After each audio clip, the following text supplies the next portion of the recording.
portofolio, cus, berapakah?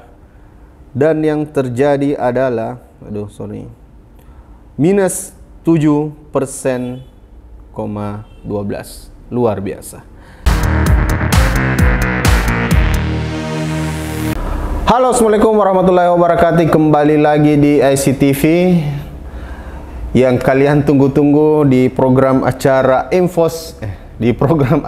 Investmologi. Ini adalah bagian kedua atau di bulan kedua.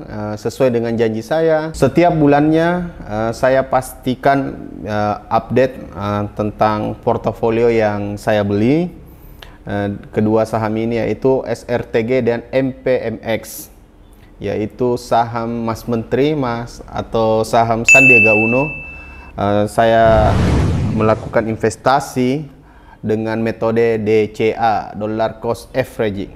Jadi prinsipnya kita membeli saham SRTG dan MPMX ini, atau kalau bagi kamu mau membeli saham lainnya terserah, bebas. Yang penting fundamental bagus. Menurutmu yang mana sesuai analisa kamu sendiri. Tapi saya memilih MPMX dan SRTG atau Saratoga, sahamnya Mas Menteri Sandiaga Uno, supaya bisa juga tajir melintar seperti Sandiaga Uno. Siapa Sandi? Tapi saya cuma menabung 2 juta sebulan di saham ini. Nah, pada prinsipnya kalau kita menggunakan teknik DCA, kita tidak peduli saham itu naik atau turun. Bahkan ada yang berpegang teguh bahwa bahkan ada yang berharap kalau mau menabung saham selalu menunggu turunnya ini saham, dan dia semakin banyak dia beli. Nah, kita lihat portofolio saya kemarin di bulan lalu itu saya beli 2 saham ini. Kita lihat. Oh ya, sekarang kan ini menunjukkan pukul 14.56 di waktu Indonesia Tengah. Ini menunjukkan sudah sesi kedua, sesi penutupan. Jadi kita harus cepat beli sebelum pasar tutup. Tapi kita sebelumnya lihat portofolio saya dulu. Ini portofolio, cus, berapakah? Dan yang terjadi adalah minus 7%,12. Luar biasa. Jadi apakah kita harus membeli di kondisi saham ini turun? Ya tetap dong. Kita harus konsisten beli, mau turun mau naik tetap menabung. Kita lihat di akhir bulan seperti apa. Karena sempat kemarin saya lihat ini MPMX naik dia. Jadi kita tidak peduli apakah naik atau turun, kita tetap hajar saja, beli saja. Kita beli 2 juta. Yang pertama kita membeli adalah saham MPMX. Oke deh. Sample buy MPMX. Oke. Oh ya, saya mau klarifikasi, saya tidak tidak disponsori oleh iPod ya. Tapi kalau mau iPod sponsori saya boleh, sangat diperbolehkan. Oke, kita beli sekarang di harga 1.005. Kita HK atau hajar kanan. Jumlah lot 10. Jadi harga 1.005.000. Don. Beli. Kita lihat infokasnya berapa sisa uang? 2.850.000. Beli, bismillah. Sadap. MPMX berhasil. Oke, lanjut lagi kita membeli SRTG.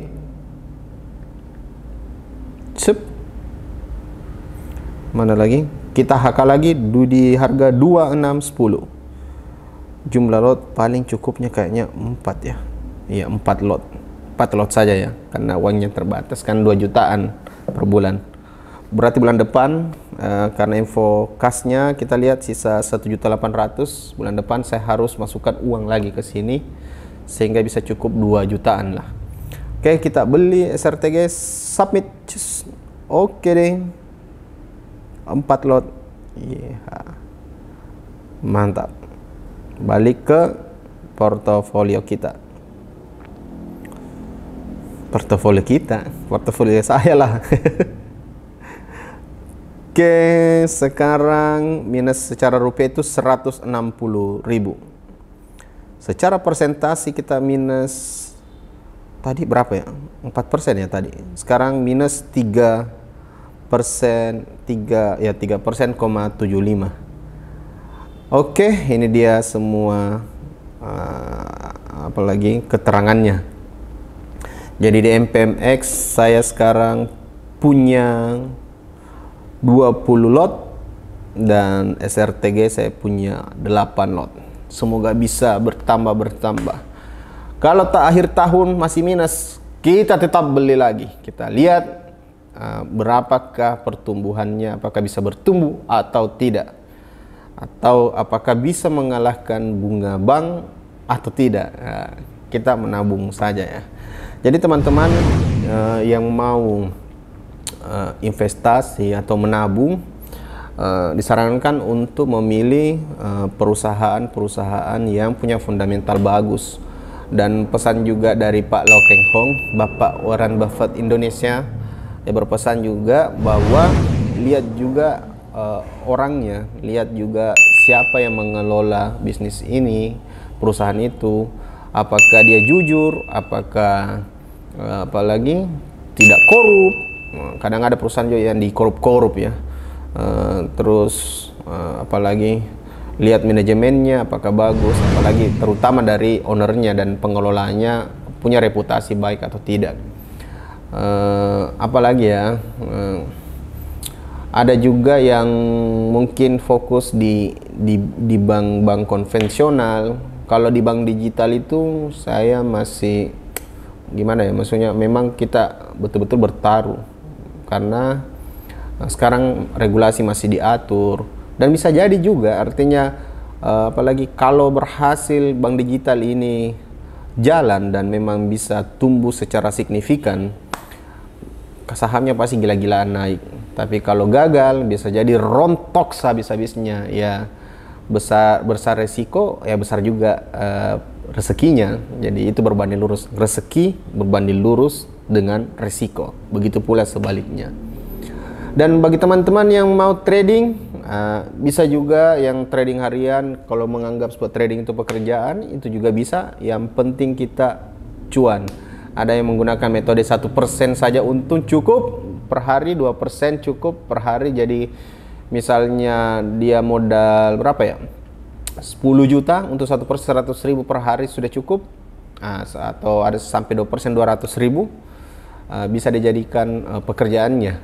Kalau itu targetnya per hari. Jadi kalau mau untung 2 juta per hari, berarti modalnya yang harus dinaikkan. Tapi kalau kamu ada kerjaan yang lain, bagusnya kamu hanya investasi saja. Tapi kalau memang kau bisnismu sudah bisa jalan dengan sendirinya dan kamu juga punya hobi trading, silahkan. Jadi ini bebas. Yang pada dasarnya kita semua mencari keuntungan di pasar modal. Oke teman-teman, jika ada yang mau bertanya, silahkan tinggalkan di kolom komentar.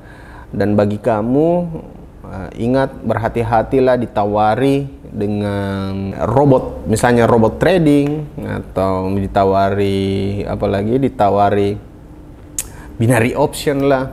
Hindarilah, karena taulah bagaimana binary option itu, banyak saya sudah bahas di sini, silahkan klik. Dan ada juga saksinya, dia sempat ditawari menjadi affiliate untuk mengajak orang trading di binary option yang nantinya apabila orang yang diajaknya itu rugi, 70% masuk ke kantongnya dia. Luar biasa ya, mantap. Saya juga heran bisa-bisanya ya memperlakukan orang seperti itu. Iya. Oke, semoga nanti selanjutnya saya mau bahas mengenai NFT, mengenai kripto, dan mengenai metode-metode bisnis yang sederhana-sederhana saja lah. Dan jika kamu menemukan video traveling itu hanya intermezzo saja. Terima kasih banyak. Salam ICTV. Dadah.